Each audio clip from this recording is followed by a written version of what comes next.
Don't forget to subscribe. Afterwards, the wisest and most spiritual books from the greatest authors await you every day. And now buckle up, sit back and we'll begin. Carlos Castaneda. Book 9. The Art of Dreaming. The fixation of the assemblage point.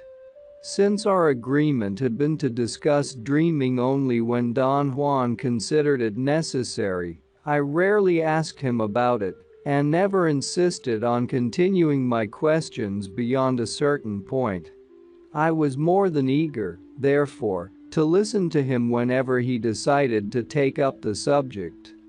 His comments or discussions on dreaming were invariably cushioned in other topics of his teachings, and they were always suddenly and abruptly brought in.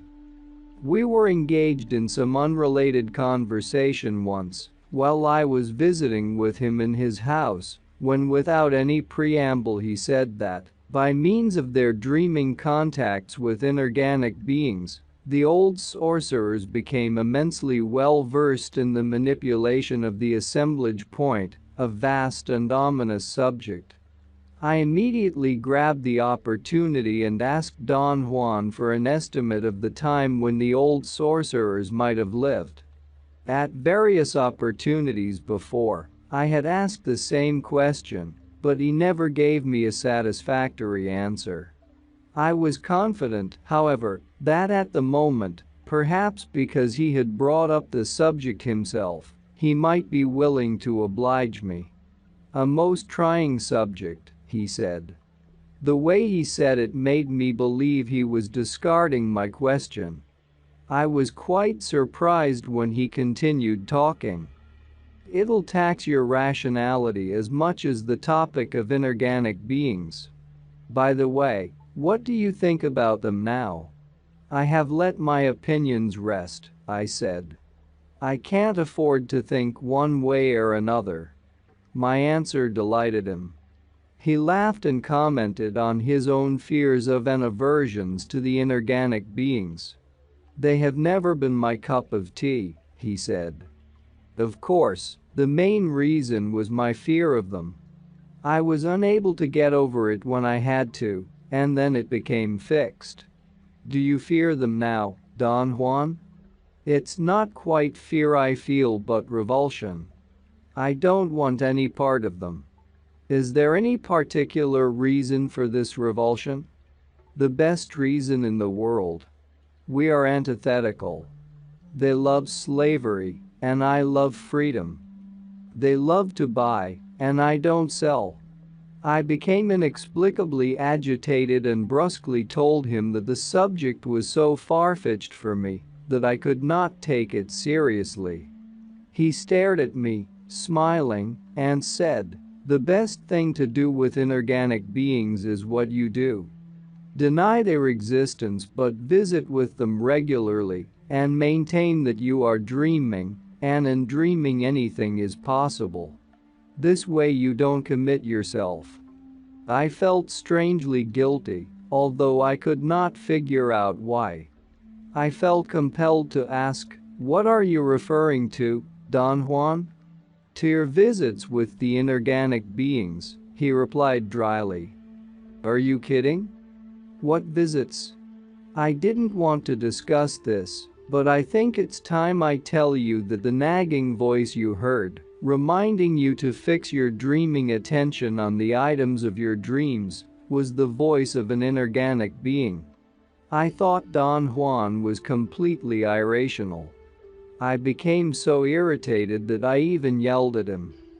He laughed at me and asked me to tell him about my irregular dreaming sessions. That request surprised me. I had never mentioned to anyone that every so often I used to zoom out of a dream, pulled by a given item, but instead of my changing dreams, as I should have, the total mood of the dream changed, and I would find myself in a dimension unknown to me. I soared in it, directed by some invisible guide, which made me twirl around and around. I always awoke from one of these dreams still twirling, and I continued tossing and turning for a long time before I fully woke up. Those are bona fide meetings you are having with your inorganic being friends, Don Juan said. I did not want to argue with him, but neither did I want to agree. I remained silent. I had forgotten my question about the old sorcerers, but Don Juan picked up the subject again. My understanding is that the old sorcerers existed perhaps as far back as 10,000 years ago, he said, smiling and watching my reaction. Basing my response on current archaeological data on the migration of Asiatic nomadic tribes to the Americas, I said that I believed his date was incorrect. 10,000 years was too far back. You have your knowledge and I have mine, he said. My knowledge is that the old sorcerers ruled for 4,000 years, from 7,000 to 3,000 years ago. 3,000 years ago, they went to nothing. And from then on, sorcerers have been regrouping, restructuring what was left of the old ones. How can you be so sure about your dates? I asked. How can you be so sure about yours? He retorted. I told him that archaeologists have foolproof methods to establish the date of past cultures. Again he retorted that sorcerers have foolproof methods of their own. I'm not trying to be contrary or argue you down, he continued, but someday soon you may be able to ask someone who knows for sure. No one can know this for sure, Don Juan. This is another of those impossible things to believe, but there is somebody who can verify all this. You'll meet that person someday. Come on, Don Juan, you've got to be joking. Who can verify what happened 7,000 years ago? Very simple, one of the old sorcerers we've been talking about. The one I met. He's the one who told me all about the old sorcerers. I hope you remember what I am going to tell you about that particular man. He is the key to many of our endeavors, and he's also the one you have to meet. I told Don Juan that I was hanging on every word he said, even though I did not understand what he was saying. He accused me of humoring him and not believing a word about the old sorcerers. I admitted that in my state of daily consciousness, of course, I had not believed those far-fetched stories. But neither had I in the second attention, although there I should have had a different reaction. Only when you ponder what I said does it become a far-fetched story, he remarked. If you don't involve your common sense, it remains purely a matter of energy. Why did you say, Don Juan, that I am going to meet one of the old sorcerers? Because you are. It is vital that the two of you meet someday. But, for the moment, just let me tell you another far-fetched story about one of the Naguals of my line, the Nagual Sebastian. Don Juan told me then that the Nagual Sebastian had been a sexton in a church in southern Mexico around the beginning of the 18th century. In his account, Don Juan stressed how sorcerers, past or present, seek and find refuge in established institutions, such as the church. It was his idea that because of their superior discipline, sorcerers are trustworthy employees, and that they are avidly sought by institutions that are always in dire need of such persons. Don Juan maintained that as long as no one is aware of the sorcerer's doings, their lack of ideological sympathies makes them appear as model workers. Don Juan continued his story and said that one day, while Sebastian was performing his duties as a sexton, a strange man came to the church, an old Indian who seemed to be ill. In a weak voice he told Sebastian that he needed help. The Nagual thought that the Indian wanted the parish priest, but the man, making a great effort, addressed the Nagual. In a harsh and direct tone, He told him that he knew that Sebastian was not only a sorcerer, but an Nagual. Sebastian, quite alarmed by this sudden turn of events, pulled the Indian aside and demanded an apology. The man replied that he was not there to apologize, but to get specialized help. He needed, he said, to receive the Nagual's energy in order to maintain his life, which, he assured Sebastian, had spanned thousands of years, but at the moment was ebbing away. Sebastian, who was a very intelligent man, unwilling to pay attention to such nonsense, urged the Indian to stop clowning around. The old man became angry and threatened Sebastian with exposing him and his group to the ecclesiastical authorities if he did not comply with his request.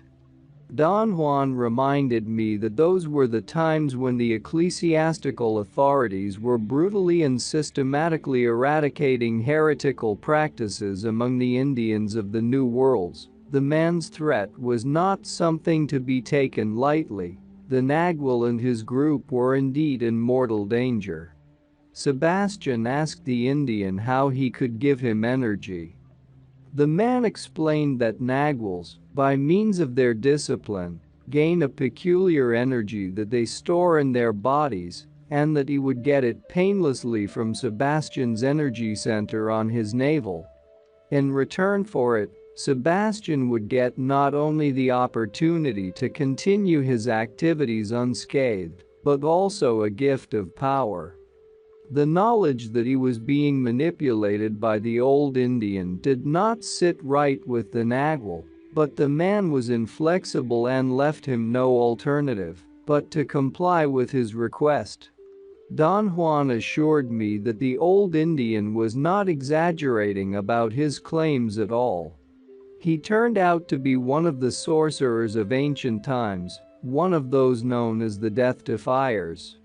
He had apparently survived to the present by manipulating his assemblage point in ways that only he knew about. Don Juan said that what transpired between Sebastian and that man later became the ground for an agreement that had bound all 6 Naguals who followed Sebastian. The Death Defier kept his word. In exchange for energy from every one of those men, he made a donation to the giver, a gift of power. Sebastian had to accept such a gift, although reluctantly. He had been cornered and had no other choice. All the other Naguals who followed him, however, gladly and proudly accepted their gifts. Don Juan concluded his story, saying that over time the Death Defier came to be known as the Tenant. And for over 200 years, the Naguals of Don Juan's line honored that binding agreement, creating a symbiotic relationship that changed the course and final goal of their lineage. Don Juan did not care to explain the story any further, and I was left with a strange sensation of truthfulness, which was more bothersome to me than I could have imagined. How did he get to live that long? I asked. No one knows, Don Juan replied. All we've known about him, for generations, is what he tells us. The Death Defier is the one I asked about the old sorcerers, and he told me that they were at their peak 3,000 years ago. How do you know he was telling you the truth? I asked. Don Juan shook his head in amazement, if not revulsion. When you're facing that inconceivable unknown out there, he said, pointing all around him, you don't fool around with petty lies. Petty lies are only for people who have never witnessed what's out there, waiting for them. What's waiting for us out there, Don Juan? His answer, a seemingly innocuous phrase, was more terrifying to me than if he had described the most horrendous thing. Something utterly impersonal, he said. He must have noticed that I was coming apart. He made me change levels of awareness to make my fright vanish. A few months later, my dreaming practices took a strange turn. I began to get, in my dreams, replies to questions I was planning to ask Don Juan. The most impressive part of this oddity was that it quickly lapsed into my waking hours. And one day, while I was sitting at my desk, I got a reply to an unvoiced question about the realness of inorganic beings. I had seen inorganic beings in dreams so many times I had begun to think of them as real. I reminded myself I had even touched one, in a state of semi-normal consciousness in the Sonoran Desert. And my dreams had been periodically deviated to views of worlds I seriously doubted could have been products of my mentality. I wished to give Don Juan my best shot in terms of a concise query, so I molded a question in my mind.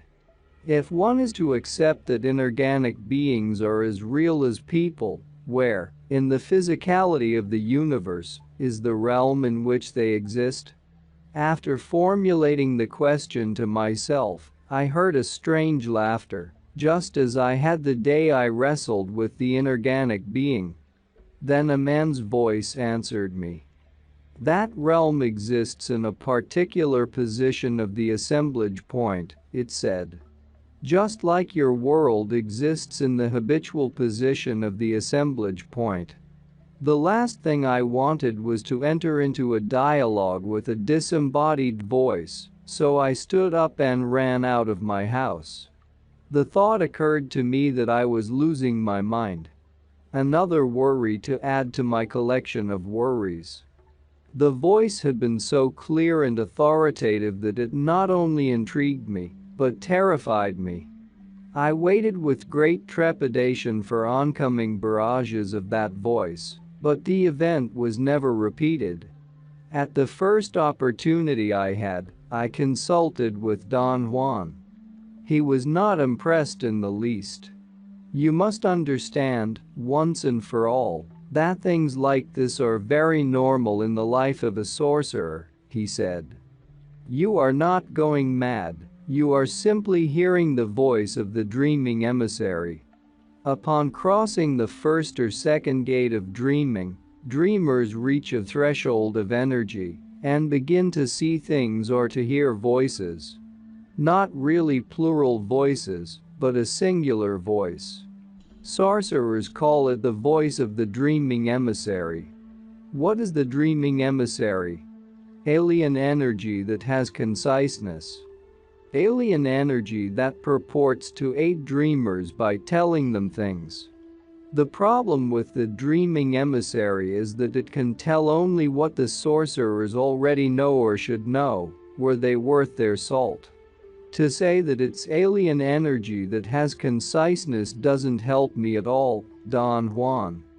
What kind of energy? Benign, malignant, right, wrong, what?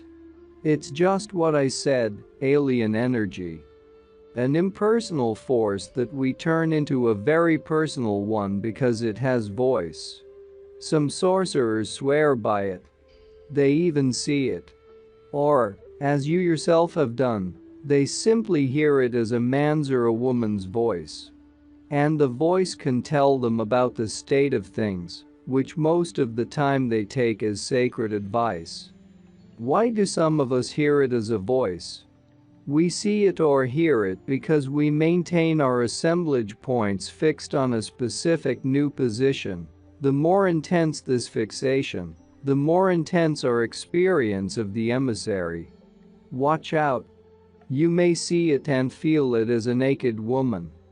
Don Juan laughed at his own remark, but I was too scared for levity. Is this force capable of materializing itself? I asked. Certainly, he replied. And it all depends on how fixed the assemblage point is. But, rest assured, if you are capable of maintaining a degree of detachment, nothing happens. The emissary remains what it is. An impersonal force that acts on us because of the fixation of our assemblage points. Is its advice safe and sound? It cannot be advice. It only tells us what's what, And then we draw the inferences ourselves. I told Don Juan then about what the voice had said to me. It's just like I said, Don Juan remarked. The emissary didn't tell you anything new. Its statements were correct, but it only seemed to be revealing things to you. What the emissary did was merely repeat what you already knew. I'm afraid I can't claim that I knew all that, Don Juan. Yes, you can. You know now infinitely more about the mystery of the universe than what you rationally suspect. But that's our human malady, to know more about the mystery of the universe than we suspect. Having experienced this incredible phenomenon all by myself, without Don Juan's coaching, made me feel elated. I wanted more information about the emissary. I began to ask Don Juan whether he also heard the emissary's voice. He interrupted me and with a broad smile said, "Yes, yes. The emissary also talks to me. In my youth I used to see it as a friar with a black cowl. A talking friar who used to scare the daylights out of me every time. Then, when my fear was more manageable, it became a disembodied voice, which tells me things to this day." What kinds of things, Don Juan? Anything I focus my intent on, things I don't want to take the trouble of following up myself. Like, for example, details about the behavior of my apprentices. What they do when I am not around. It tells me things about you, in particular. The emissary tells me everything you do. At that point, I really did not care for the direction our conversation had taken. I frantically searched my mind for questions about other topics while he roared with laughter. Is the dreaming emissary an inorganic being? I asked. Let's say that the dreaming emissary is a force that comes from the realm of inorganic beings. This is the reason dreamers always encounter it. Do you mean, Don Juan, that every dreamer hears or sees the emissary? Everyone hears the emissary, very few see it or feel it. Do you have any explanation for this? No. Besides, I really don't care about the emissary. At one point in my life, I had to make a decision whether to concentrate on the inorganic beings and follow in the footsteps of the old sorcerers, or to refuse it all. My teacher, the Nagual Julian, helped me make up my mind to refuse it. I've never regretted that decision. Do you think I should refuse the inorganic beings myself, Don Juan? He did not answer me. Instead, he explained that the whole realm of inorganic beings is always poised to teach. Perhaps because inorganic beings have a deeper consciousness than ours, they feel compelled to take us under their wings. I didn't see any point in becoming their pupil, he added.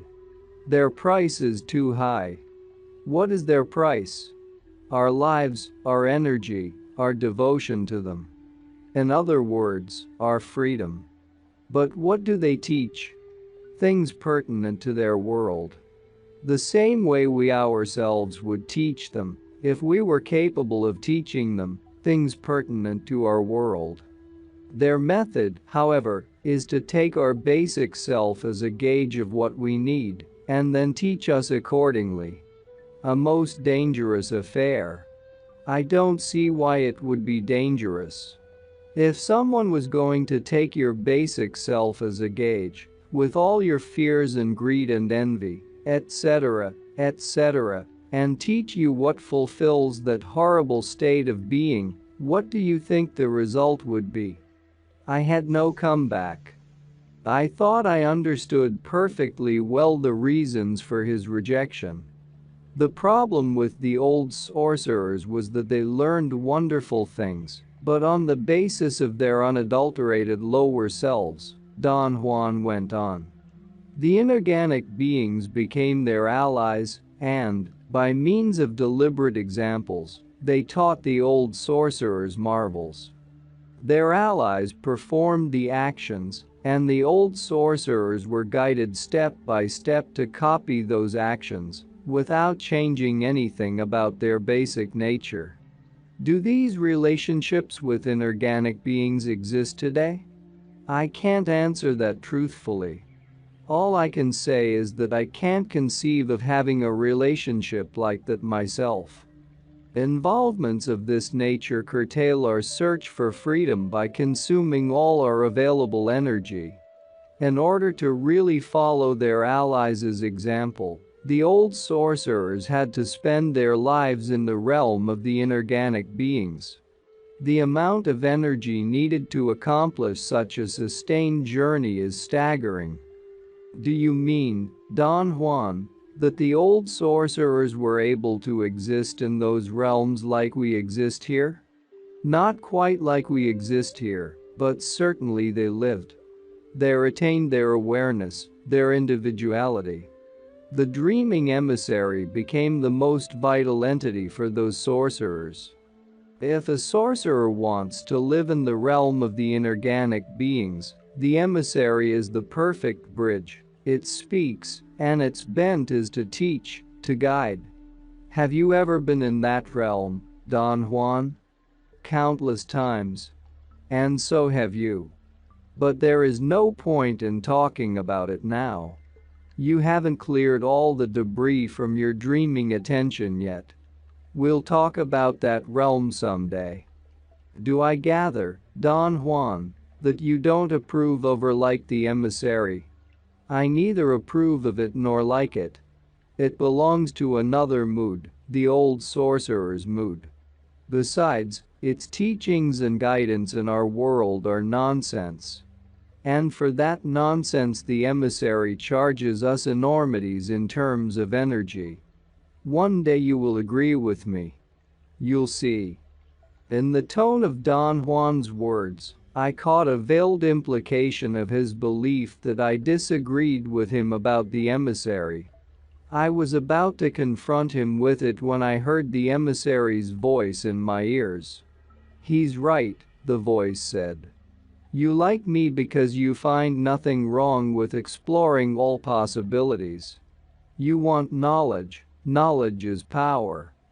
You don't want to remain safe in the routines and beliefs of your daily world. The emissary said all that in English with a marked Pacific Coast intonation.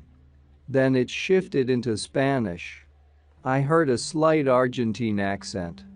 I had never heard the emissary speaking like this before. It fascinated me. The emissary told me about fulfillment, knowledge, about how far away I was from my birthplace, about my craving for adventure and my near obsession with new things, new horizons. The voice even talked to me in Portuguese, with a definite inflection from the southern pampas. To hear that voice pouring out all this flattery not only scared me, but nauseated me. I told Don Juan, right on the spot, that I had to stop my dreaming training. He looked up at me, caught by surprise. But when I repeated what I had heard, he agreed I should stop, although I sensed he was doing it only to appease me. A few weeks later, I found my reaction a bit hysterical and my decision to withdraw unsound. I went back to my dreaming practices. I was sure Don Juan was aware that I had cancelled out my withdrawal. On one of my visits to him, quite abruptly, he spoke about dreams. Just because we haven't been taught to emphasize dreams as a genuine field for exploration doesn't mean they are not one, he began. Dreams are analyzed for their meaning or are taken as portents, but never are they taken as a realm of real events. To my knowledge, only the old sorcerers did that, Don Juan went on, but at the end they flubbed it. They got greedy. And when they came to a crucial crossroads, they took the wrong fork. They put all their eggs in one basket. The fixation of the assemblage point on the thousands of positions it can adopt. Don Juan expressed his bewilderment at the fact that out of all the marvelous things the old sorcerers learned exploring those thousands of positions, only the art of dreaming and the art of stalking remain. He reiterated that the art of dreaming is concerned with the displacement of the assemblage point. Then he defined stalking as the art that deals with the fixation of the assemblage point on any location to which it is displaced. To fixate the assemblage point on any new spot means to acquire cohesion, he said. You have been doing just that in your dreaming practices. I thought I was perfecting my energy body, I said, somehow surprised at his statement. You are doing that and much more. You are learning to have cohesion. Dreaming does it by forcing dreamers to fixate the assemblage point. The dreaming attention, the energy body, the second attention, the relationship with inorganic beings, the dreaming emissary are but byproducts of acquiring cohesion. In other words, they are all byproducts of fixating the assemblage point on a number of dreaming positions. What is a dreaming position, Don Juan? Any new position to which the assemblage point has been displaced during sleep. How do we fixate the assemblage point on a dreaming position? By sustaining the view of any item in your dreams, or by changing dreams at will. Through your dreaming practices, you are really exercising your capacity to be cohesive, that is to say, you are exercising your capacity to maintain a new energy shape by holding the assemblage point fixed on the position of any particular dream you are having. Do I really maintain a new energy shape? Not exactly, and not because you can't, but only because you are shifting the assemblage point instead of moving it. Shifts of the assemblage point give rise to minute changes, which are practically unnoticeable. The challenge of shifts is that they are so small and so numerous that to maintain cohesiveness in all of them is a triumph. How do we know we are maintaining cohesion? We know it by the clarity of our perception. The clearer the view of our dreams, the greater our cohesion. He said then that it was time for me to have a practical application of what I had learned in dreaming. Without giving me a chance to ask anything, he urged me to focus my attention, as if I were in a dream, on the foliage of a desert tree growing nearby. A mesquite tree. Do you want me to just gaze at it? I asked. I don't want you to just gaze at it. I want you to do something very special with that foliage, he said. Remember that, in your dreams, once you are able to hold the view of any item, you are really holding the dreaming position of your assemblage point. Now, gaze at those leaves as if you were in a dream, but with a slight yet most meaningful variation. You are going to hold your dreaming attention on the leaves of the mesquite tree in the awareness of our daily world. My nervousness made it impossible for me to follow his line of thought. He patiently explained that by staring at the foliage, I would accomplish a minute displacement of my assemblage point. Then, by summoning my dreaming attention through staring at individual leaves, I would actually fixate that minute displacement, and my cohesion would make me perceive in terms of the second attention. He added, with a chuckle, that the process was so simple it was ridiculous. Don Juan was right. All I needed was to focus my sight on the leaves, maintain it, and in one instant I was drawn into a vortex-like sensation, extremely like the vortexes in my dreams. The foliage of the mesquite tree became a universe of sensory data. It was as if the foliage had swallowed me, but it was not only my sight that was engaged. If I touched the leaves, I actually felt them. I could also smell them. My dreaming attention was multisensorial instead of solely visual, as in my regular dreaming. What had begun as gazing at the foliage of the mesquite tree had turned into a dream.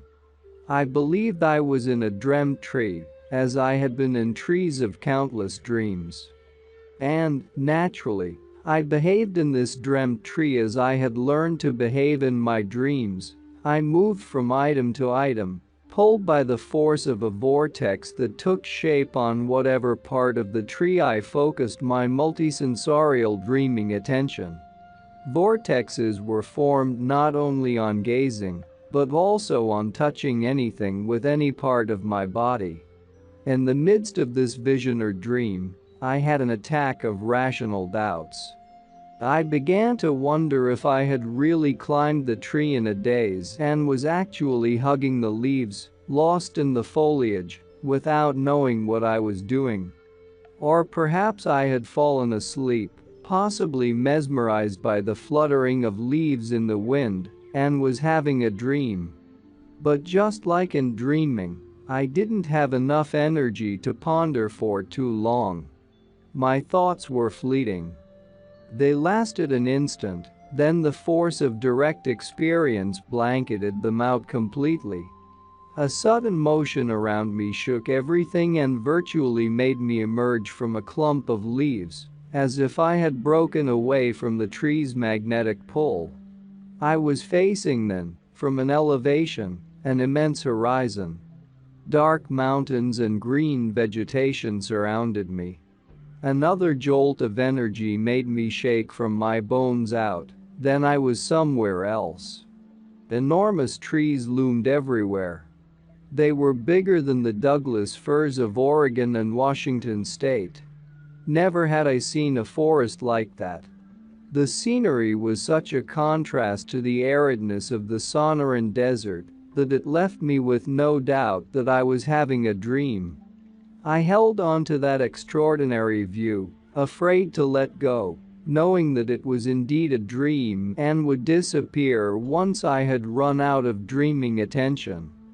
But the images lasted, even when I thought I should have run out of dreaming attention. A horrifying thought crossed my mind then. What if this was neither a dream nor the daily world? Frightened, as an animal must experience fright, I recoiled into the clump of leaves I had emerged from. The momentum of my backward motion kept me going through the tree foliage and around the hard branches. It pulled me away from the tree, and in one split second I was standing next to Don Juan, at the door of his house, in the desert in Sonora. I instantly realized I had entered again into a state in which I could think coherently, but I could not talk. Don Juan told me not to worry. He said that our speech faculty is extremely flimsy, and attacks of muteness are common among sorcerers who venture beyond the limits of normal perception. My gut feeling was that Don Juan had taken pity on me and had decided to give me a pep talk. But the voice of the dreaming emissary, which I clearly heard at that instant, said that in a few hours and after some rest I was going to be perfectly well. Upon awakening I gave Don Juan, at his request, a complete description of what I had seen and done.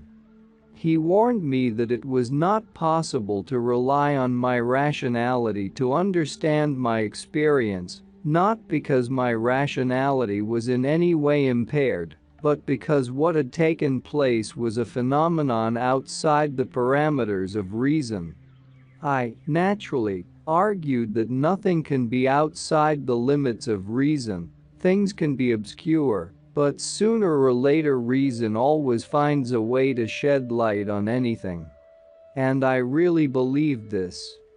Don Juan, with extreme patience, pointed out that reason is only a byproduct of the habitual position of the assemblage point. Therefore, knowing what is going on, being of sound mind, having our feet on the ground sources of great pride to us, and assumed to be a natural consequence of our worth, are merely the result of the fixation of the assemblage point on its habitual place. The more rigid and stationary it is, the greater our confidence in ourselves, the greater our feeling of knowing the world, of being able to predict. He added that what dreaming does is give us the fluidity to enter into other worlds by destroying our sense of knowing this world.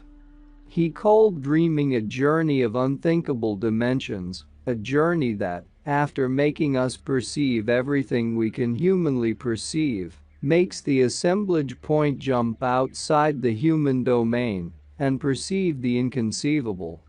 We are back again, harping on the most important topic of the sorcerer's world, he went on, the position of the assemblage point. The old sorcerer's curse, as well as mankind's thorn in the side. Why do you say that, Don Juan? Because both, mankind in general and the old sorcerers, fell prey to the position of the assemblage point. Mankind, because by not knowing that the assemblage point exists, we are obliged to take the byproduct of its habitual position as something final and indisputable. And the old sorcerers because, although they knew all about the assemblage point, they fell for its facility to be manipulated. You must avoid falling into those traps, he continued. It'd be really disgusting if you sided with mankind, as if you didn't know about the existence of the assemblage point. But it'd be even more insidious if you sided with the old sorcerers and cynically manipulate the assemblage point for gain. I still don't understand. What is the connection of all this with what I experienced yesterday? Yesterday, you were in a different world. But if you ask me where that world is, and I tell you that it is in the position of the assemblage point, my answer won't make any sense to you. Don Juan's argument was that I had two choices. One was to follow mankind's rationales and be faced with a predicament. My experience would tell me that other worlds exist, but my reason would say that such worlds do not and cannot exist. The other choice was to follow the old sorcerer's rationales, in which case I would automatically accept the existence of other worlds, and my greed alone would make my assemblage point hold on to the position that creates those worlds. The result would be another kind of predicament. That of having to move physically into vision-like realms, driven by expectations of power and gain. I was too numb to follow his argument, but then I realized I did not have to follow it, because I agreed with him completely, despite the fact that I did not have a total picture of what I was agreeing about. Agreeing with him was rather a feeling that came from far away, an ancient certainty I had lost, which was now slowly finding its way back to me. The return to my dreaming practices eliminated these turmoils, but created new ones. For example, after months of hearing it daily, I stopped finding the dreaming emissary's voice an annoyance or a wonder. It became a matter of course for me. And I made so many mistakes influenced by what it said that I almost understood Don Juan's reluctance to take it seriously. A psychoanalyst would have had a field day interpreting the emissary according to all the possible permutations of my intrapersonal dynamics. Don Juan maintained a steadfast view on it. It is an impersonal but constant force from the realm of inorganic beings, thus, every dreamer experiences it, in more or less the same terms. And if we choose to take its words as advice, we are incurable fools. I was definitely one of them. There was no way I could have remained impassive being in direct contact with such an extraordinary event. A voice that clearly and concisely told me in 3 languages hidden things about anything or anyone I focused my attention on. Its only drawback, which was of no consequence to me, was that we were not synchronized. The emissary used to tell me things about people or events when I had honestly forgotten I had been interested in them. I asked Don Juan about this oddity, and he said that it had to do with the rigidity of my assemblage point. He explained that I had been reared by old adults, and that they had imbued me with old people's views, therefore, I was dangerously righteous. His urge to give me potions of hallucinogenic plants was but an effort, he said, to shake my assemblage point and allow it to have a minimal margin of fluidity. If you don't develop this margin, he went on, either you'll become more righteous or you'll become a hysterical sorcerer. My interest in telling you about the old sorcerers is not to badmouth them, but to pit them against you. Sooner or later, your assemblage point will be more fluid, but not fluid enough to offset your facility to be like them.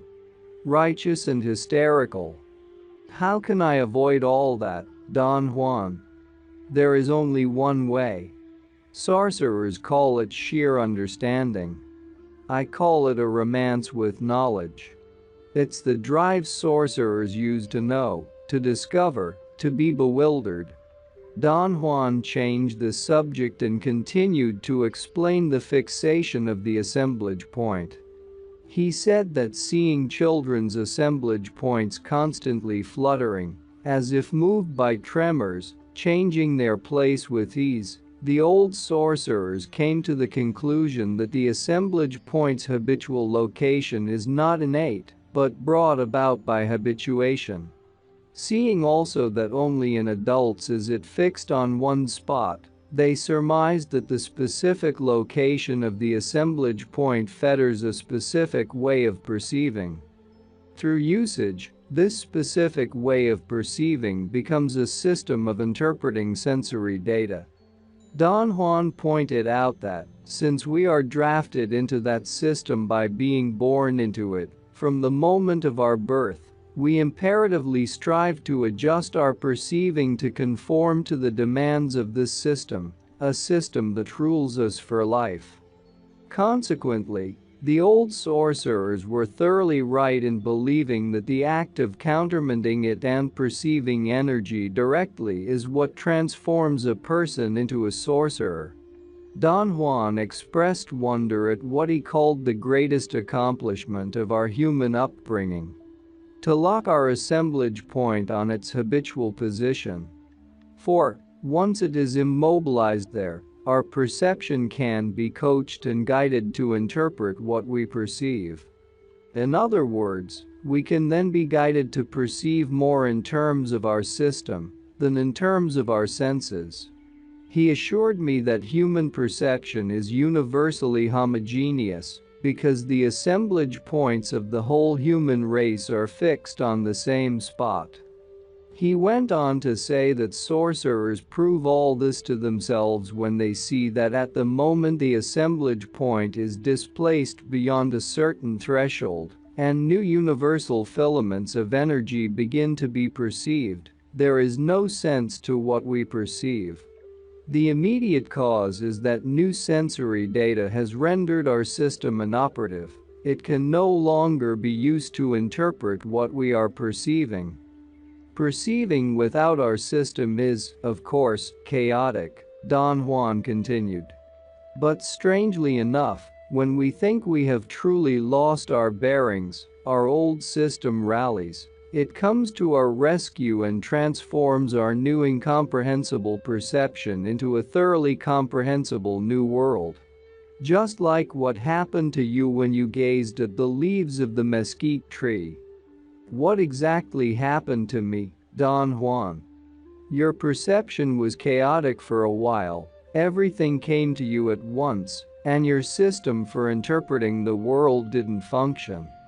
Then, the chaos cleared up, and there you were in front of a new world.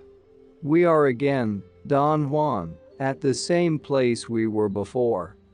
Does that world exist, or is it merely my mind that concocted it? We certainly are back, and the answer is still the same. It exists in the precise position your assemblage point was at that moment.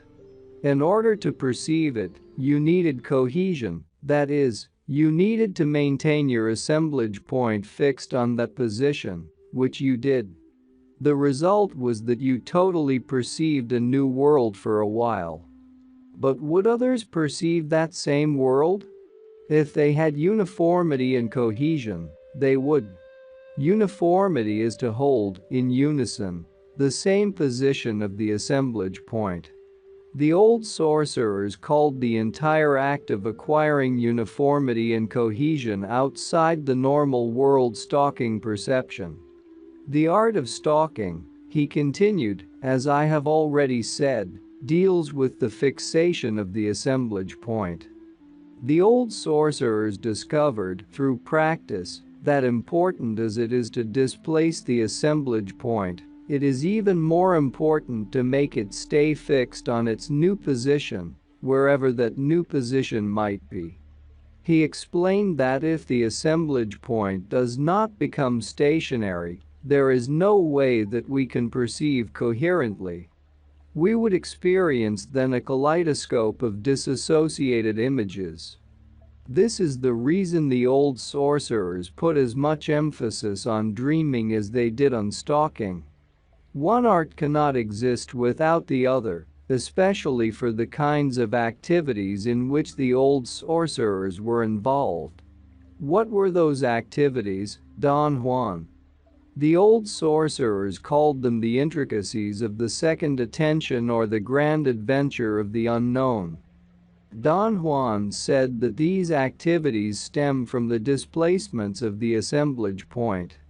Not only had the old sorcerers learned to displace their assemblage points to thousands of positions on the surface or on the inside of their energy masses, but they had also learned to fixate their assemblage points on those positions, and thus retain their cohesiveness indefinitely. What was the benefit of that, Don Juan? We can't talk about benefits. We can talk only about end results. He explained that the cohesiveness of the old sorcerers was such that it allowed them to become perceptually and physically everything the specific position of their assemblage points dictated. They could transform themselves into anything for which they had a specific inventory.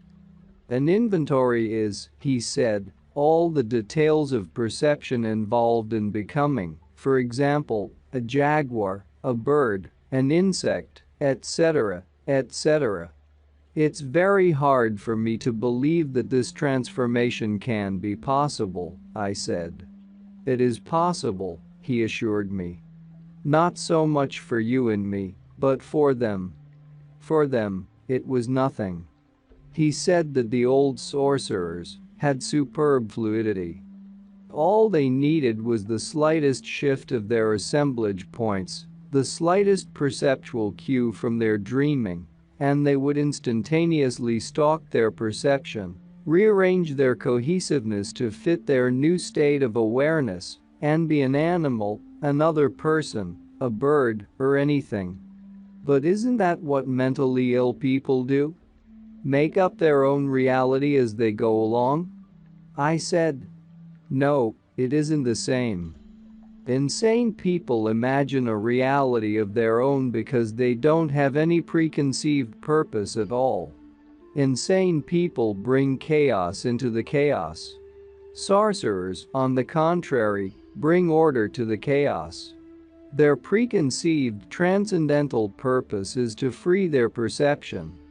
Sorcerers don't make lip the world they are perceiving, they perceive energy directly. And then they discover that what they are perceiving is an unknown new world, which can swallow them whole, because it is as real as anything we know to be real. Don Juan then gave me a new version of what had happened to me as I gazed at the mesquite tree. He said that I began by perceiving the energy of the tree. On the subjective level, however, I believed I was dreaming because I employed dreaming techniques to perceive energy. He asserted that to use dreaming techniques in the world of everyday life was one of the old sorcerer's most effective devices. It made perceiving energy directly dreamlike, instead of totally chaotic, until a moment when something rearranged perception, and the sorcerer found himself facing a new world, the very thing that had happened to me. I told him about the thought I'd had, which I had barely dared to think. That the scenery I was viewing was not a dream, nor was it our daily world. It wasn't, he said. I've been saying this to you over and over, and you think that I am merely repeating myself. I know how difficult it is for the mind to allow mindless possibilities to become real. But new worlds exist. They are wrapped one around the other, like the skins of an onion. The world we exist in is but one of those skins. Do you mean, Don Juan, that the goal of your teaching is to prepare me to go into those worlds? No. I don't mean that. We go into those worlds only as an exercise. Those journeys are the antecedents of the sorcerers of today. We do the same dreaming that the old sorcerers used to do, but at one moment we deviate into new ground. The old sorcerers preferred the shifts of the assemblage point, so they were always on more or less known, predictable ground. We prefer the movements of the assemblage point.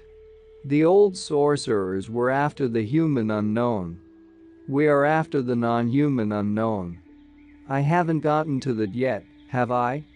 No. You are only beginning. And at the beginning everyone has to go through the old sorcerer's steps.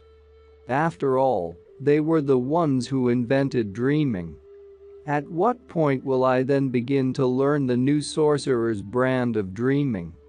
You have enormous ground yet to cover. Years from now perhaps. Besides, in your case, I have to be extraordinarily careful.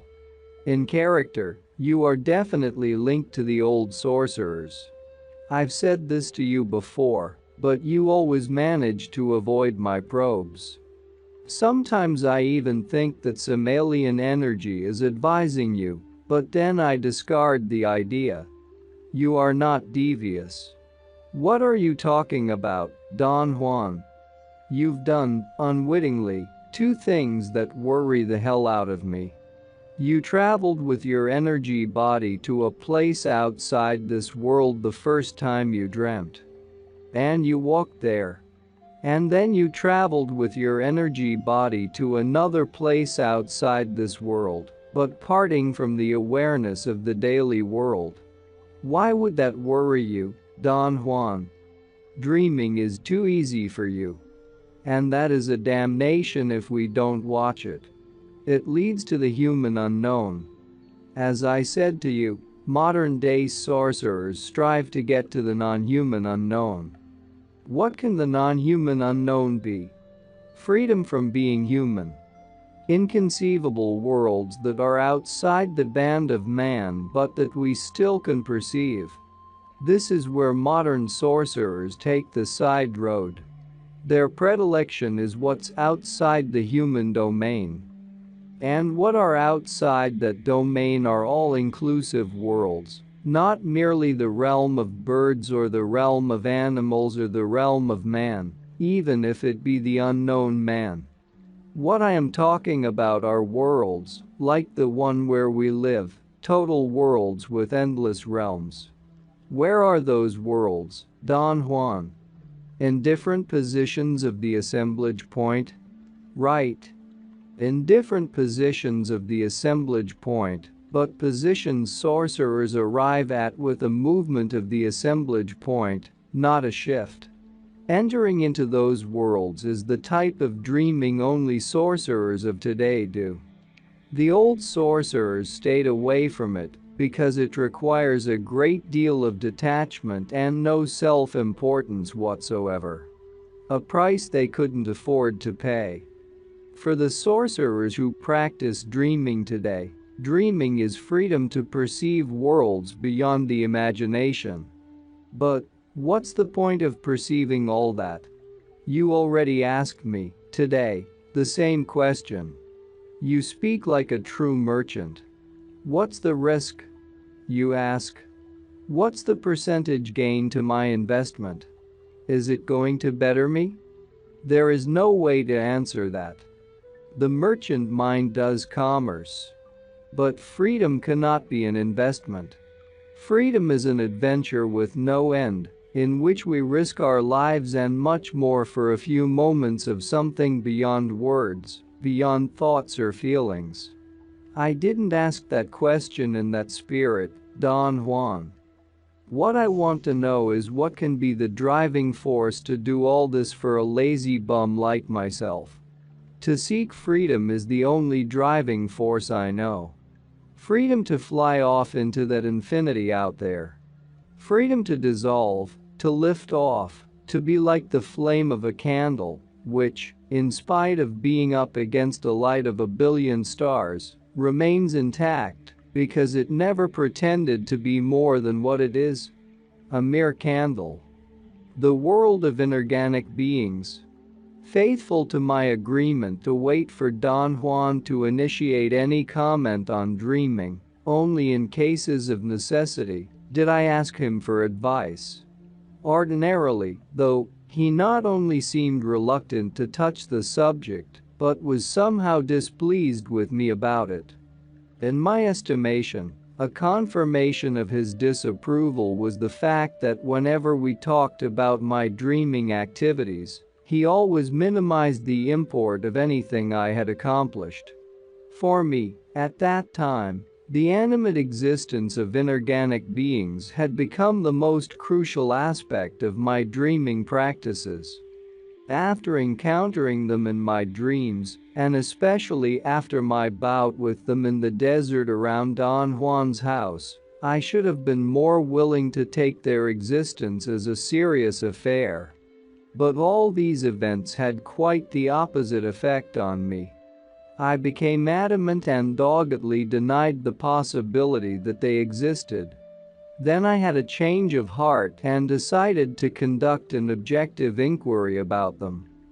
The method of this inquiry required that I first compile a record of everything that transpired in my dreaming sessions, then use that record as a matrix to find out if my dreaming proved or disproved anything about the inorganic beings.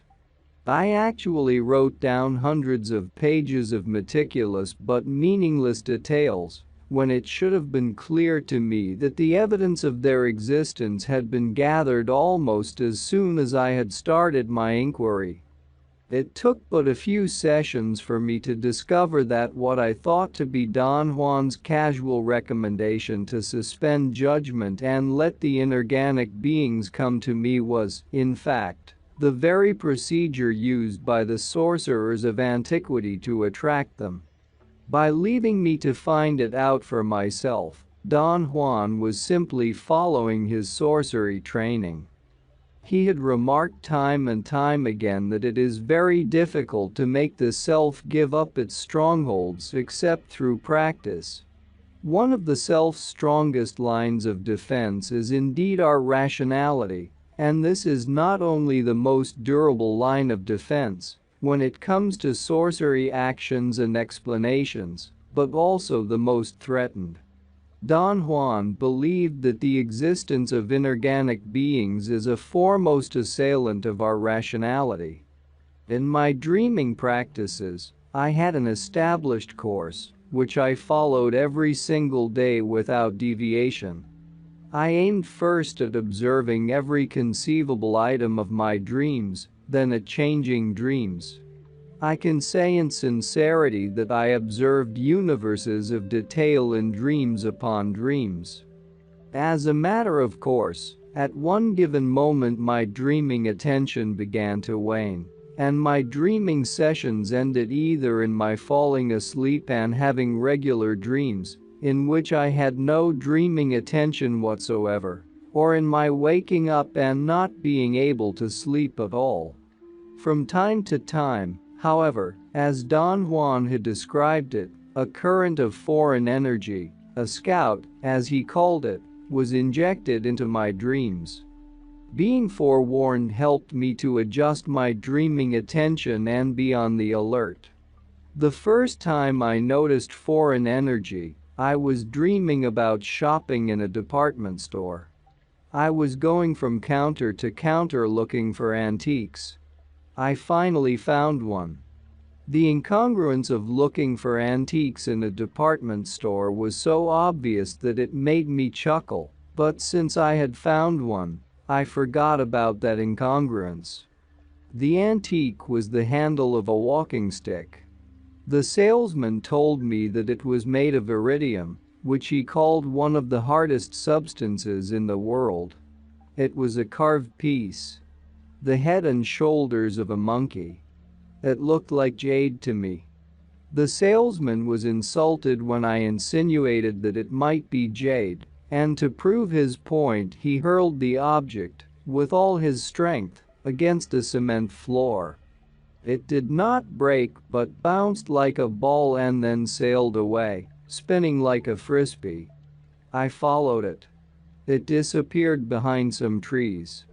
I ran to look for it, and I found it, stuck on the ground. It had been transformed into an extraordinarily beautiful, deep green and black, full-length walking stick. I coveted it. I grabbed it and struggled to pull it out of the ground before anyone else came along. But, hard as I tried, I could not make it budge. I was afraid I would break it if I attempted to pry it loose by shaking it back and forth. So I began to dig around it with my bare hands. As I kept on digging, it kept on melting, until only a puddle of green water was left in its place.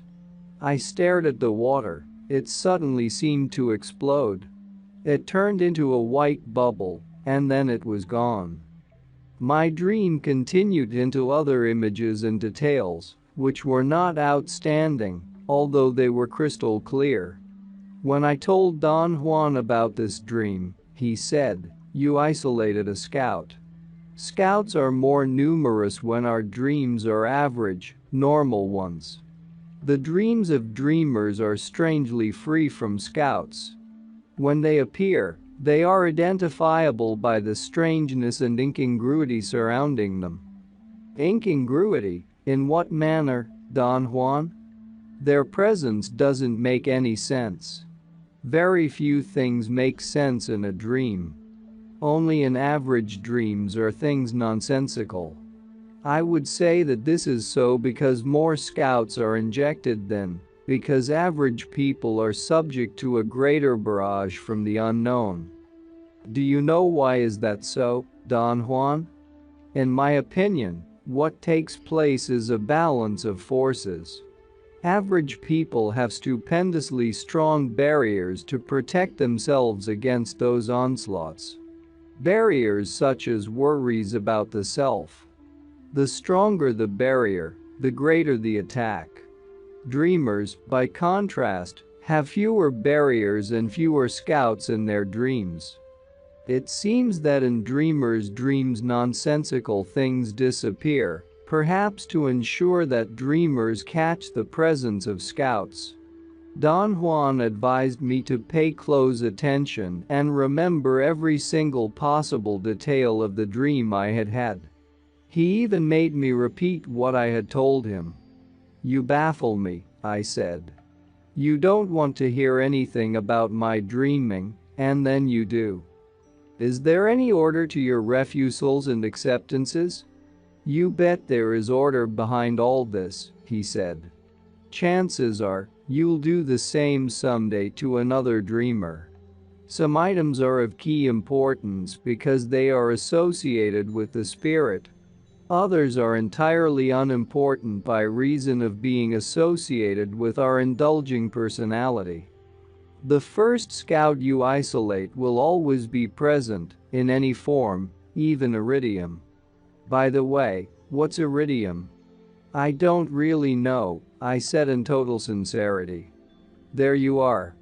And what will you say if it turns out to be one of the strongest substances in the world?" Don Juan's eyes shone with delight, while I nervously laughed at that absurd possibility, which, I learned later, is true. I began to notice from then on the presence of incongruous items in my dreams. Once I had accepted Don Juan's categorization of foreign energy in dreams, I totally agreed with him that incongruous items were foreign invaders of my dreams. Upon isolating them, my dreaming attention always focused on them with an intensity that did not occur under any other circumstances. Another thing I noticed was that every time foreign energy invaded my dreams, my dreaming attention had to work hard to turn it into a known object. The handicap of my dreaming attention was its inability to accomplish fully such a transformation. The end result was a bastardized item, nearly unknown to me. The foreign energy then dissipated quite easily. The bastardized item vanished, turning into a blob of light, which was quickly absorbed by other pressing details of my dreams. When I asked Don Juan to comment on what was happening to me, he said, "At this point in your dreaming, scouts are reconnoiterers sent by the inorganic realm. They are very fast, meaning that they don't stay long." "Why do you say that they are reconnoiterers, Don Juan?" "They come in search of potential awareness.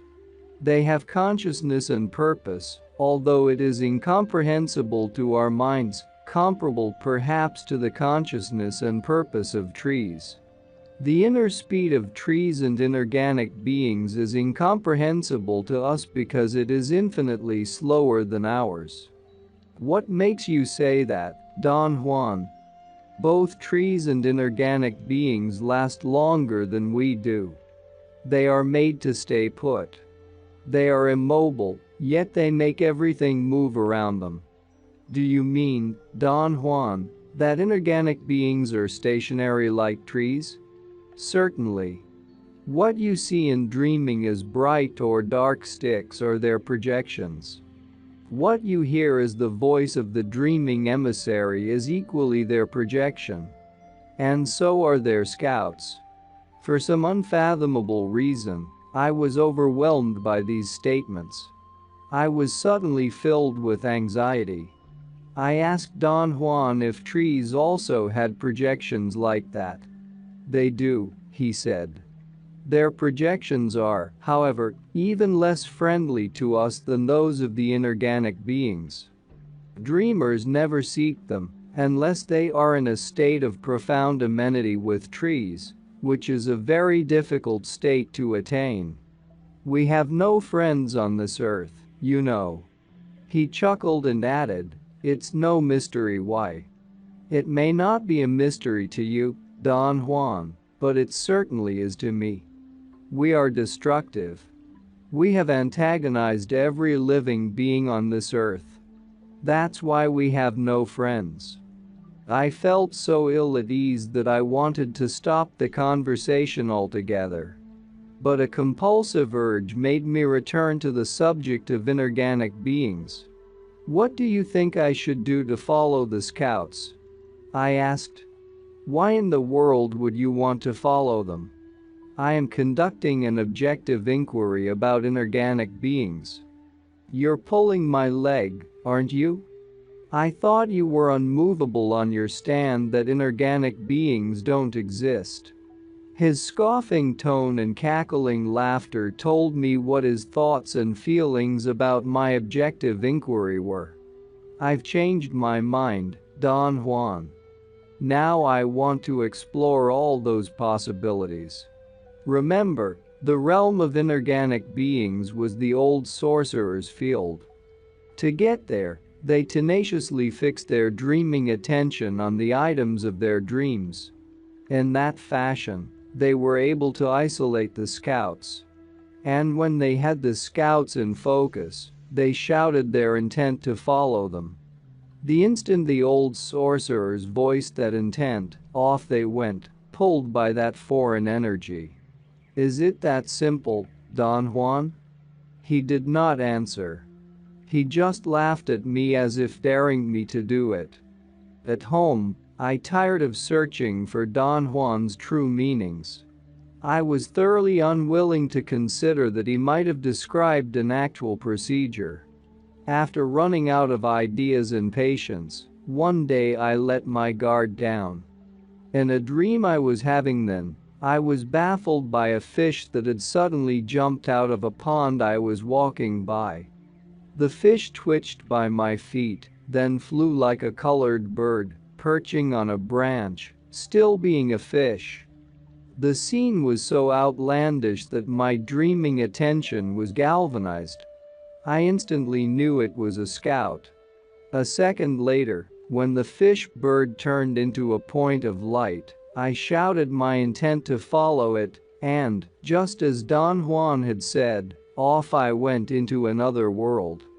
I flew through a seemingly dark tunnel as if I were a weightless flying insect. The sensation of a tunnel ended abruptly. It was exactly as if I had been spewed out of a tube, and the impulse had left me smack against an immense physical mass. I was almost touching it. I could not see the end of it in any direction I looked. The entire thing reminded me so much of science fiction movies that I was utterly convinced I was constructing the view of that mass myself, as one constructs a dream. Why not? The thought I had was that, after all, I was asleep, dreaming. I settled down to observe the details of my dream. What I was viewing looked very much like a gigantic sponge. It was porous and cavernous. I could not feel its texture, but it looked rough and fibrous. It was dark brownish in color. Then I had a momentary jolt of doubt about that silent mass being just a dream. What I was facing did not change shape. It did not move either. As I looked at it fixedly, I had the complete impression of something real but stationary. It was planted somewhere, and it had such a powerful attraction that I was incapable of deviating my dreaming attention to examine anything else, including myself. Some strange force, which I had never before encountered in my dreaming, had me riveted down. Then I clearly felt that the mass released my dreaming attention. All my awareness focused on the scout that had taken me there. It looked like a firefly in the darkness, hovering over me, by my side. In its realm, it was a blob of sheer energy. I was able to see its energetic sizzling. It seemed to be conscious of me. Suddenly, it lurched onto me and tugged me or prodded me. I did not feel its touch, yet I knew it was touching me. That sensation was startling and new. It was as if a part of me that was not there had been electrified by that touch. Ripples of energy went through it, one after another. From that moment on, everything in my dreaming became much more real. I had a very difficult time keeping the idea that I was dreaming a dream. To this difficulty, I had to add the certainty I had that with its touch the scout had made an energetic connection with me. I knew what it wanted me to do the instant it seemed to tug me or shove me. The first thing it did was to push me through a huge cavern or opening into the physical mass I had been facing. Once I was inside that mass, I realized that the interior was as homogeneously porous as the outside, but much softer looking, as if the roughness had been sanded down. What I was facing was a structure that looked something like the enlarged picture of a beehive. There were countless geometric-shaped tunnels going in every direction. Some went up or down, or to my left or my right. They were at angles with one another, or going up or down on steep or mild inclines. The light was very dim, yet everything was perfectly visible. The tunnels seemed to be alive and conscious. They sizzled. I stared at them, and the realization that I was seeing hit me. Those were tunnels of energy. At the instant of this realization, the voice of the dreaming emissary roared inside my ears, so loudly I could not understand what it said. "Lower it down," I yelled with unusual impatience, and became aware that if I spoke, I blocked my view of the tunnels and entered into a vacuum where all I could do was hear. The emissary modulated its voice and said, "You are inside an inorganic being. Choose a tunnel and you can even live in it." The voice stopped for an instant, then added, "That is, if you want to do it." I could not bring myself to say anything. I was afraid that any statement of mine might be construed as the opposite of what I meant. "There are endless advantages for you," the emissary's voice continued. "You can live in as many tunnels as you want. And each one of them will teach something different." The sorcerers of antiquity lived in this manner and learned marvelous things. I sensed without any feeling that the scout was pushing me from behind. It appeared to want me to move onward. I took the tunnel to my immediate right. As soon as I was in it, something made me aware that I was not walking on the tunnel, I was hovering in it, flying. I was a blob of energy no different from the scout. The voice of the emissary sounded inside my ears again. "Yes, you are just a blob of energy," it said. Its redundancy brought me an intense relief. "And you are floating inside one inorganic being," it went on. "This is the way the scout wants you to move in this world. When it touched you, it changed you forever. You are practically one of us now. If you want to stay here, just voice your intent." The emissary stopped talking, and the view of the tunnel returned to me.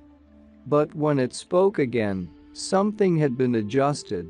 I did not lose sight of that world, and I still could hear the emissary's voice. "The ancient sorcerers learned everything they knew about dreaming by staying here among us," it said. I was going to ask if they had learned everything they knew by just living inside those tunnels, but before I voiced my question, the emissary answered it. "Yes, they learned everything by just living inside the inorganic beings," it said. "To live inside them, all the old sorcerers had to do was say they wanted to, just like all it took for you to get here was to voice your intent, loud and clear." The scout pushed against me to signal me to continue moving.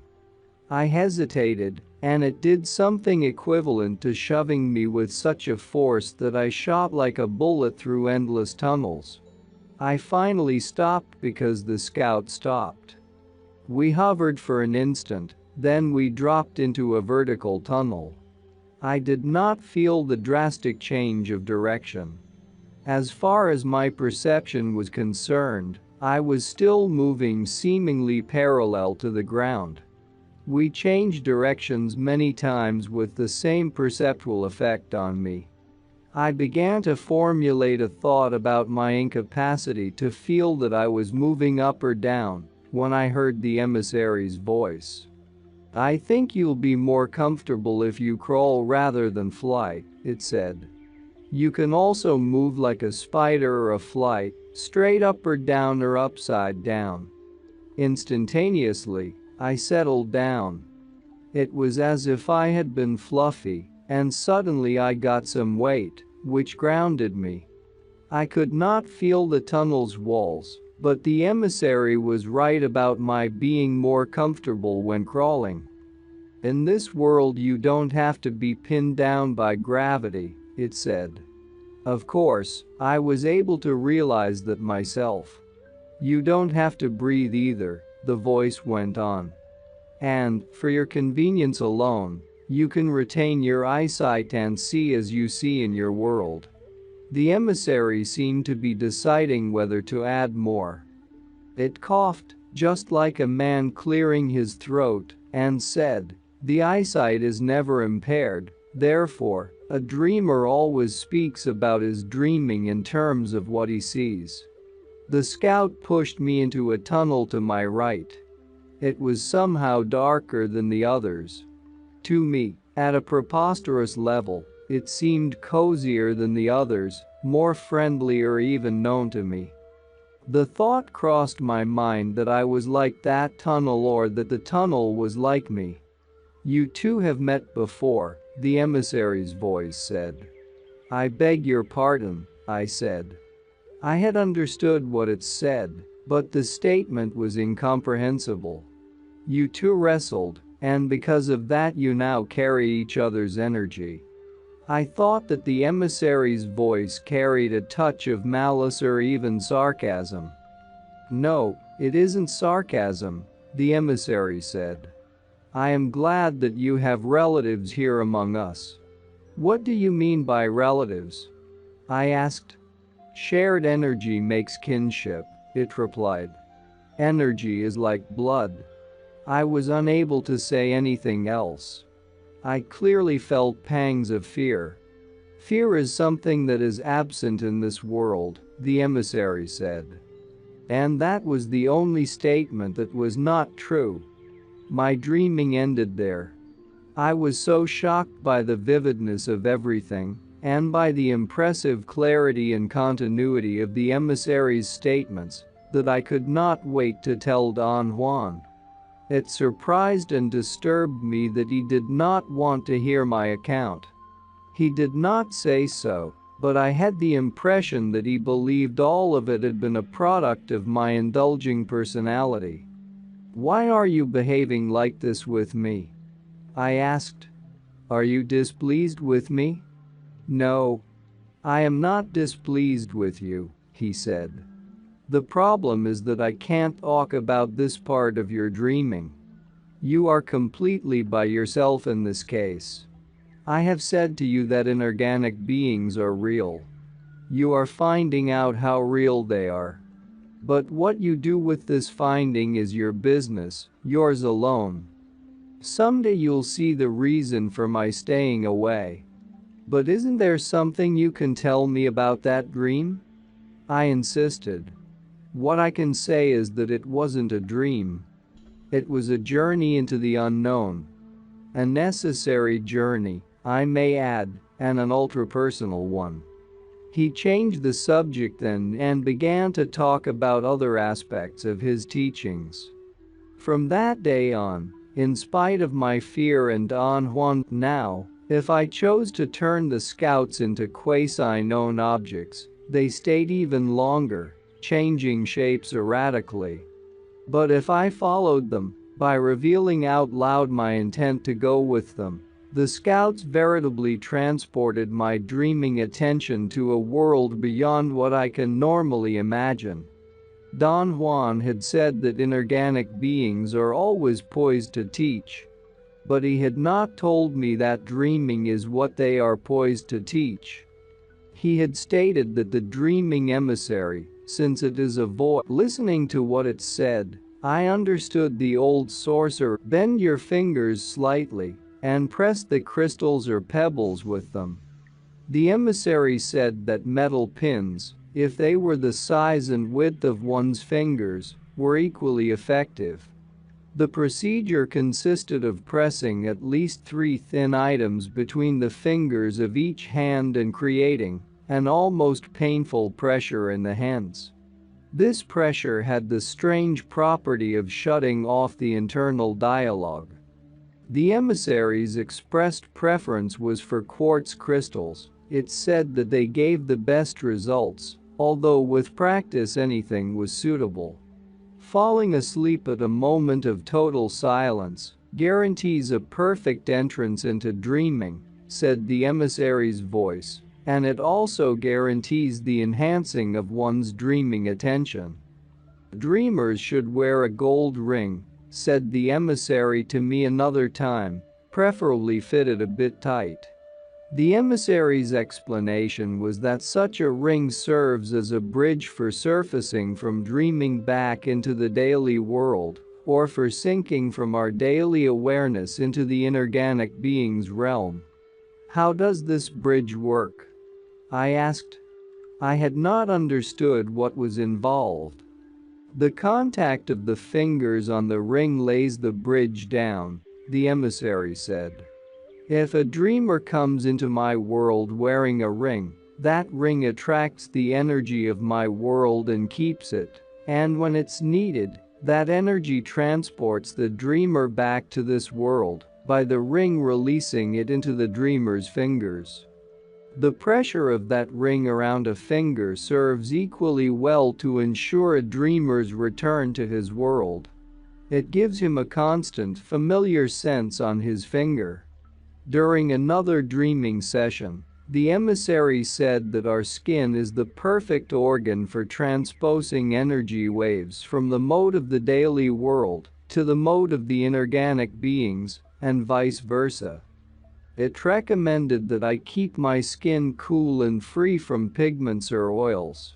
It also recommended that dreamers wear a tight belt or headband or necklace to create a pressure point that serves as a skin center of energy exchange. The emissary explained that the skin automatically screens energy, and that what we need to do to make the skin not only screen, but exchange energy from one mode to the other, is to express our intent out loud, in dreaming. One day the emissary's voice gave me a fabulous bonus. It said that, in order to ensure the keenness and accuracy of our dreaming attention, we must bring it from behind the roof of the mouth, where an enormous reservoir of attention is located in all human beings. The emissary's specific directions were to practice and learn the discipline and control necessary to press the tip of the tongue on the roof of the mouth while dreaming. This task is as difficult and consuming, the emissary said, as finding one's hands in a dream. But, once it is accomplished, this task gives the most astounding results in terms of controlling the dreaming attention. I received a profusion of instructions on every conceivable subject, instructions that I promptly forgot if they were not endlessly repeated to me. I sought Don Juan's advice on how to resolve this problem of forgetting. His comment was as brief as I had expected. Focus only on what the emissary tells you about dreaming, he said. Whatever the emissary's voice repeated enough times, I grasped with tremendous interest and fervor. Faithful to Don Juan's recommendation, I only followed its guidance when it referred to dreaming, and I personally corroborated the value of its instruction. The most vital piece of information for me was that the dreaming attention comes from behind the roof of the mouth. It took a great deal of effort on my part to feel in dreaming that I was pressing the roof of my mouth with the tip of my tongue. Once I accomplished this, my dreaming attention took on a life of its own and became, I may say, keener than my normal attention to the daily world. It did not take much for me to deduce how deep must have been the involvement of the old sorcerers with the inorganic beings. Don Juan's commentaries and warnings about the danger of such an involvement became more vital than ever. I tried my best to live up to his standards of self-examination with no indulgence. Thus, the emissary's voice and what it said became a super challenge for me. I had to avoid, at all cost, succumbing to the temptation of the emissary's promise of knowledge, and I had to do this all by myself, since Don Juan continued to refuse to listen to my accounts. You must give me at least a hint about what I should do, I insisted on one occasion when I was bold enough to ask him. I can't, he said with finality, and don't ask again. I've told you, in this instance, dreamers have to be left alone. But you don't even know what I want to ask you. Oh yes I do. You want me to tell you that it is all right to live in one of those tunnels, if for no other reason than just to know what the emissary's voice is talking about. I admitted that this was exactly my dilemma. If nothing else, I wanted to know what was implied in the statement that one can live inside those tunnels.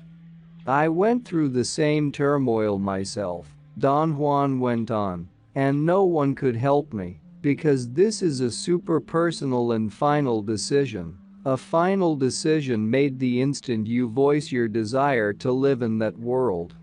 In order to get you to voice that desire, the inorganic beings are going to cater to your most secret wishes. This is really diabolical, Don Juan. You can say that again. But not just because of what you are thinking. For you, the diabolical part is the temptation to give in, especially when such great rewards are at stake. For me, the diabolical nature of the inorganic being's realm is that it might very well be the only sanctuary dreamers have in a hostile universe. Is it really a haven for dreamers, Don Juan? It definitely is for some dreamers. Not for me. I don't need props or railings. I know what I am. I am alone in a hostile universe, and I have learned to say, so be it. That was the end of our exchange. He had not said what I wanted to hear, yet I knew that even the desire to know what it was like to live in a tunnel meant almost to choose that way of life. I was not interested in such a thing. I made my decision right then to continue my dreaming practices without any further implications. I quickly told Don Juan about it. Don't say anything, he advised me. But do understand that if you choose to stay, your decision is final. You'll stay there forever. It is impossible for me to judge objectively what took place during the countless times I dreamt of that world. I can say that it appeared to be a world as real as any dream can be real. Or I can say that it appeared to be as real as our daily world is real. Dreaming of that world, I became aware of what Don Juan had said to me many times. That under the influence of dreaming, reality suffers a metamorphosis. I found myself then facing the two options which, according to Don Juan, are the options faced by all dreamers. Either we carefully revamp or we completely disregard our system of sensory input interpretation. For Don Juan, to revamp our interpretation system meant to intend its reconditioning. It meant that one deliberately and carefully attempts to enlarge its capabilities. By living in accordance with the sorcerer's way, dreamers save and store the necessary energy to suspend judgment and thus facilitate that intended revamping. He explained that if we choose to recondition our interpretation system, reality becomes fluid, and the scope of what can be real is enhanced without endangering the integrity of reality. Dreaming, then, indeed opens the door into other aspects of what is real. If we choose to disregard our system, the scope of what can be perceived without interpretation grows inordinately.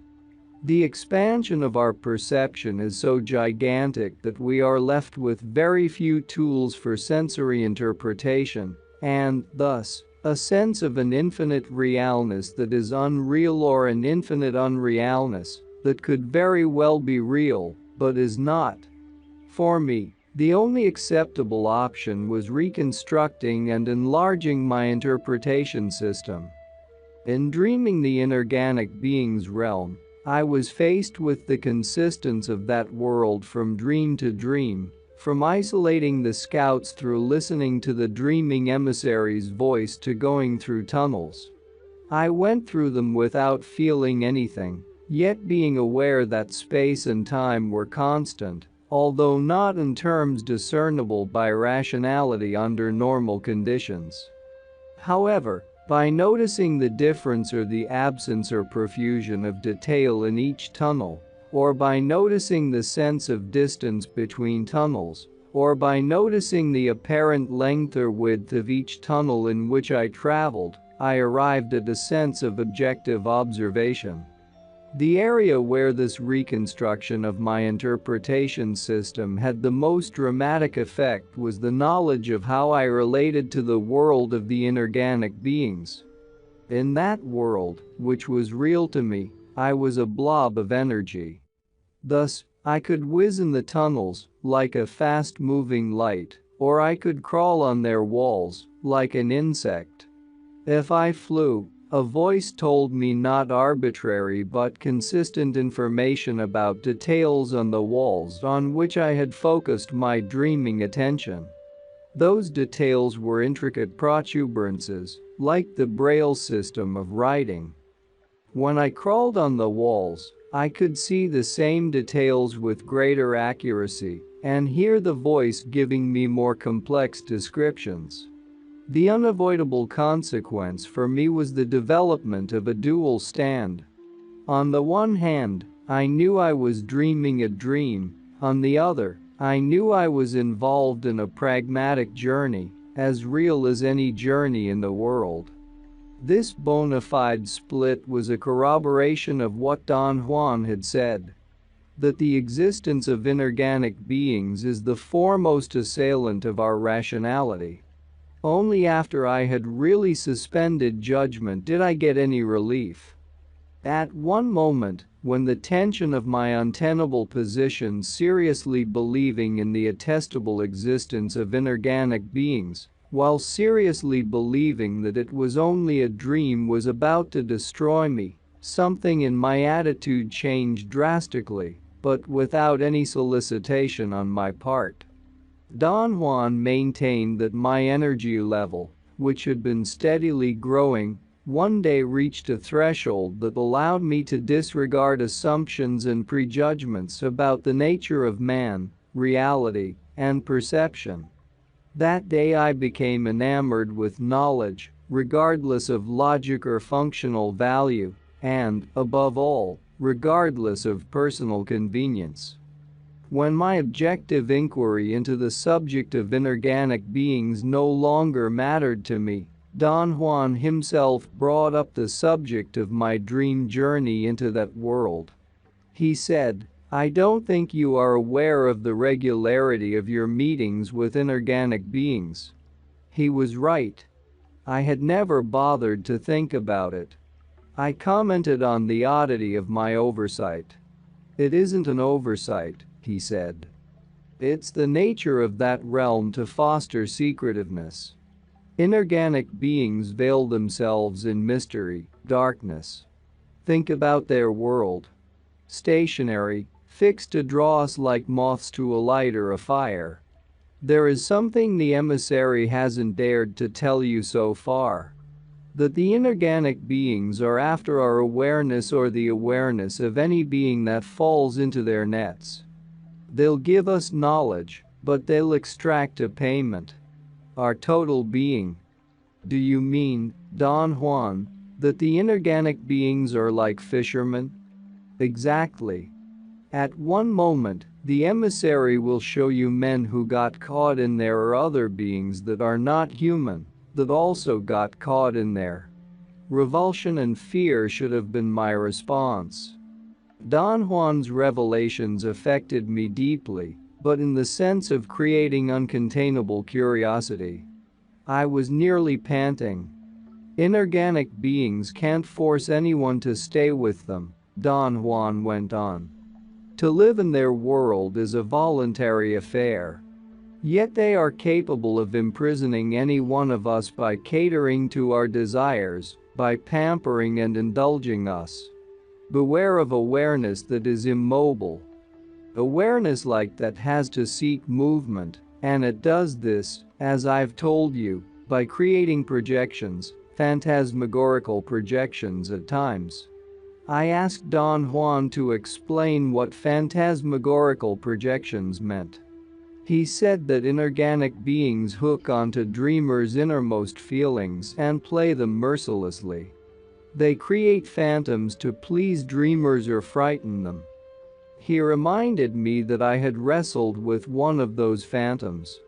He explained that inorganic beings are superb projectionists who delight in projecting themselves like pictures on the wall. The old sorcerers were brought down by their inane trust in those projections, he continued. The old sorcerers believed their allies had power. They overlooked the fact their allies were tenuous energy projected through worlds, like in a cosmic movie.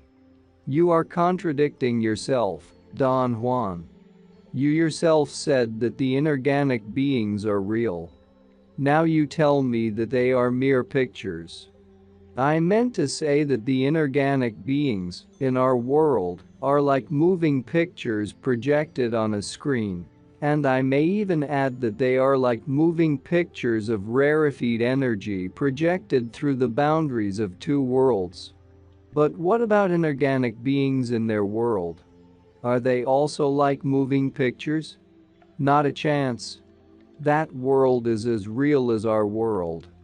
The old sorcerers portrayed the inorganic being's world as a blob of caverns and pores, floating in some dark space. And they portrayed the inorganic beings as hollow canes bound together, like the cells of our bodies. The old sorcerers called that immense bundle the labyrinth of penumbra. Then every dreamer sees that world in the same terms, right? Of course. Every dreamer sees it as it is. Do you think you are unique? I confess that something in that world had been giving me all along the sensation I was unique.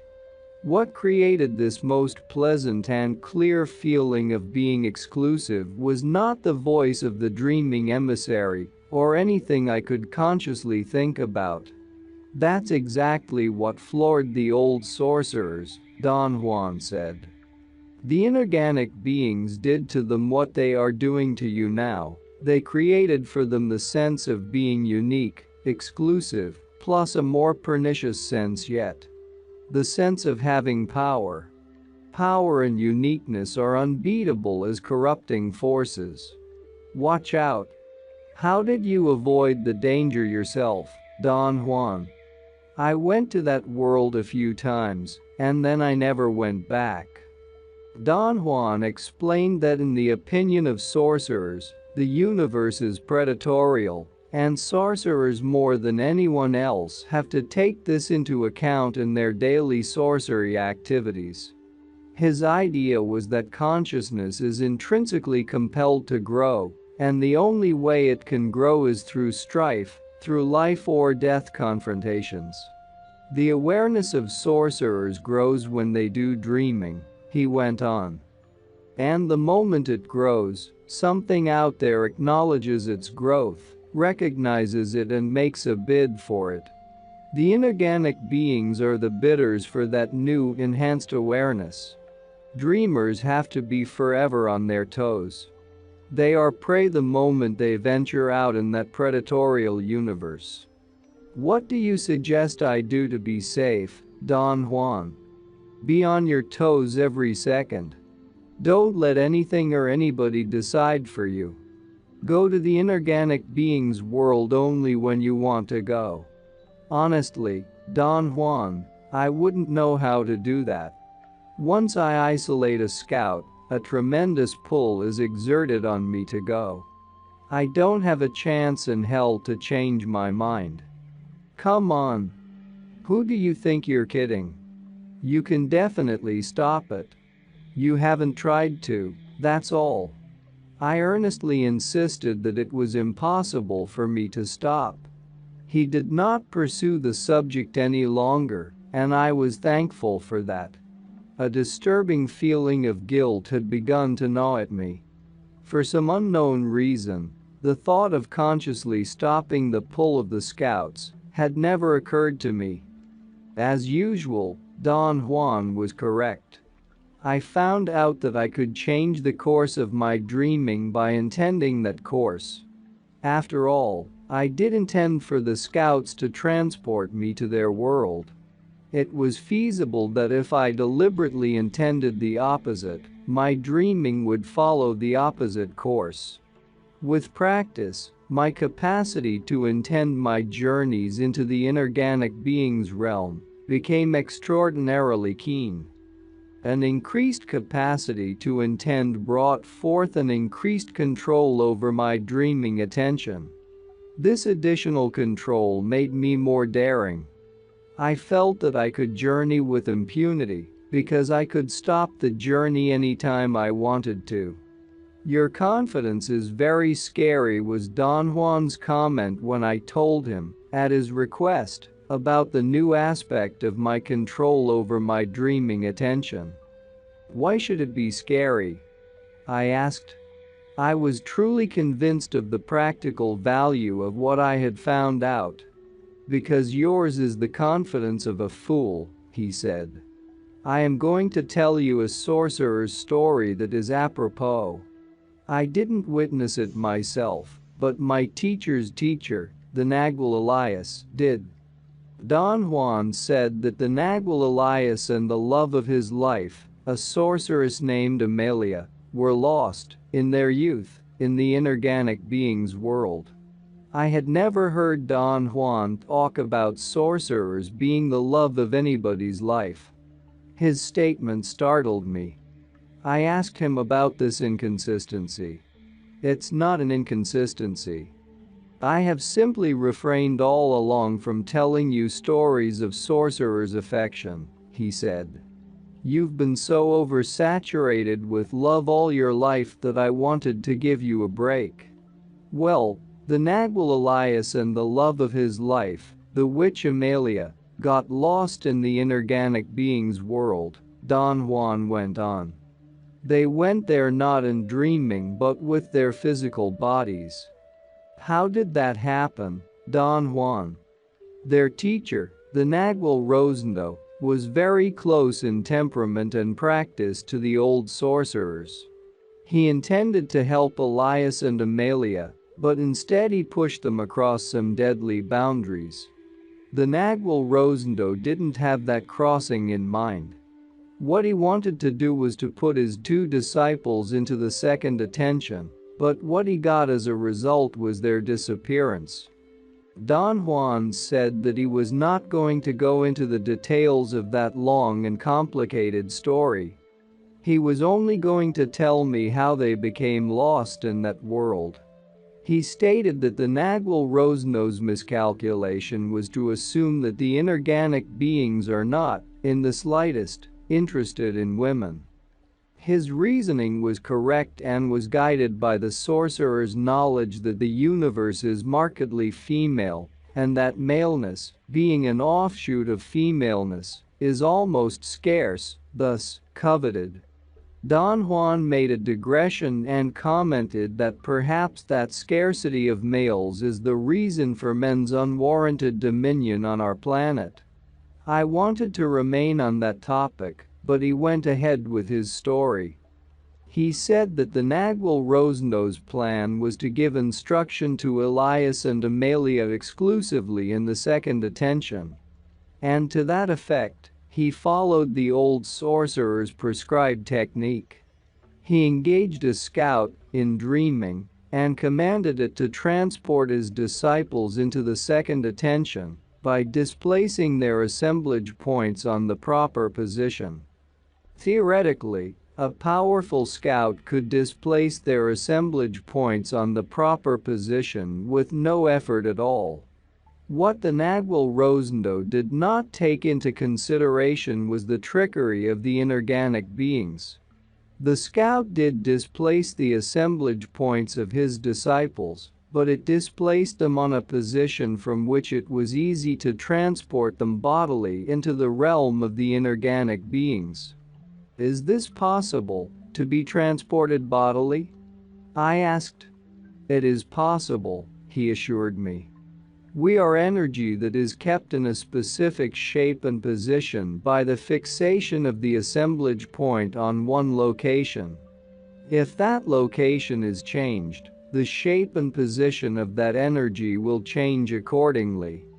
All the inorganic beings have to do is to place our assemblage point on the right location, and off we go, like a bullet, shoes, hat, and all. Can this happen to any one of us, Don Juan? Most certainly. Especially if our sum total of energy is right. Obviously, the sum total of the combined energies of Elias and Amelia was something the inorganic beings couldn't overlook. It is absurd to trust the inorganic beings. They have their own rhythm, and it isn't human.